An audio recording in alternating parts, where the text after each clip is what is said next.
In this demonstration we're going to look at working with Service Designer. We use Service Designer to create some service templates, and the service template is then used to create services, and the service is set to one or more virtual machines that are deployed together and managed as a single entity. The service is deployed by an administrator or an end user, can contain several different components, can be deployed to a private cloud or to a host group, can have pre-installed roles, features and applications, and can contain multiple virtual machines working together on an application such as a web application. So what we've done here is we've come into VMM.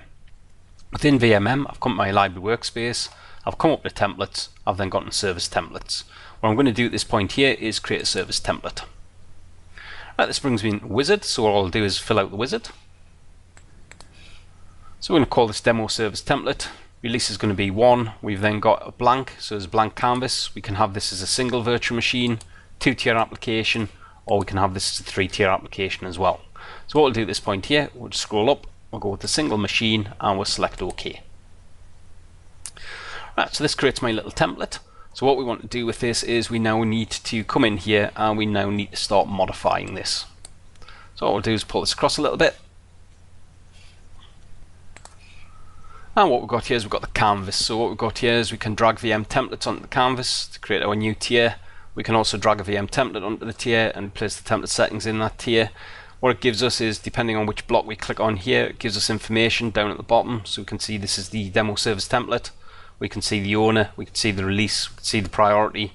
What we've also got as well is if we click into the single tier at this point here, we can see we've got this red exclamation mark here, and what it says is that we don't have a hard disk associated with this service template, and we don't have a network. So what we need to do is we need to configure some of the hardware settings and some of the settings within this service template. So what we'll do here is we'll just view the properties. So a couple of different ways to do it. We've got properties, we can view all properties, or I can right click and click properties, or hit the F4 key, and that brings us into our single tier properties. So the first thing we've got here is the general page. We use this page to set the name and description and also prevent the virtual machine from migrating automatically. Additionally, we can use this page to allow the scaling out of a single tier and to create the tier's availability. So that's what we have here. So just in the name up at the top here, all we're going to do here is we're just going to call this demo service VM.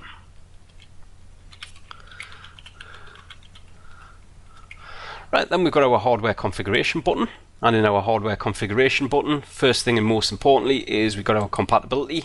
So we're going to specify this as Hyper-V. Then what we've got is we've got the various hardware settings we can put in place. So one of the errors we got was to do with the hard disk. So all we're going to do here is come to our IDE devices, click new, and we're going to create a new disk. Then what we're going to do at this point here is we're just going to browse through. And what we're looking for here is we're just looking for our small, and if we pull this across a little bit, core VHD, and select OK. And then finally we just need to connect this to a network. So all we're going to do here is we're going to connect to a VM network, and we're going to browse through here, we're going to connect that to our external network and select OK. Then what we've got is we've got operating system configuration. So the operating system configuration just specifies the operating system. So we're just going to go for 64-bit Windows Edition Service 2012 Standard Edition.